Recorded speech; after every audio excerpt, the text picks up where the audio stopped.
মসজিদ আমাদের আছে, এই যে পাশে 20 টন এসি দেওয়া আছে। মনে করেন যে হাজার মানুষ নামাজ পড়তে পারবে, এগুলা তো ভণ্ডামি করার প্রয়োজন নাই, তো বলতে পারবো না। আসলে কোন জায়গায়? এইগুলা হচ্ছে সুরাজ উদ্যানের কর্তৃপক্ষের, এই যে পাশে তো মুক্ত মঞ্চ দেখতেছেন, এই মানে নবনির্মিত। জোহরের নামাজের সময় যাওয়ার পরে আমাদের এইখানে অনেকজন মানে নামাজ পড়নেওয়ালা ব্যক্তিরা ছিল। তারপরে এক পর্যায়ে নামাজ পড়তে ওদিক যাইতে চাইছিলাম, পরে লোকেরা বললো না এখানেই নামাজ পড়ি। পরবর্তীতে আমরা এখানে আমি আজান দিয়া নামাজ পড়াইয়া তারপর আমি চলে গেছি।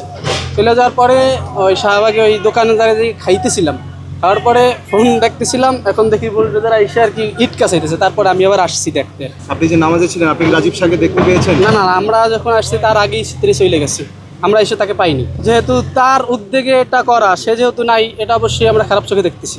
এবং সরকারের এটা আগেই উদ্যোগ নেওয়া উচিত ছিল, যেহেতু ভাইরাল হওয়ার পর এই উদ্যোগটা নেছে। এটা আমাদের পক্ষে একটু কষ্ট লাগতেছে, যেহেতু এটা এই মসজিদ হিসাবে মানে সব জায়গায় ছড়াই গেছে। সেই মসজিদ ভাঙা আমাদের জন্য একটু কষ্ট হইতেছে। 3 দিন আগে আলটিমেটাম দেওয়ার পরে সে যদি ওই সময় না কার্যকর করে, এটা তার ভুল।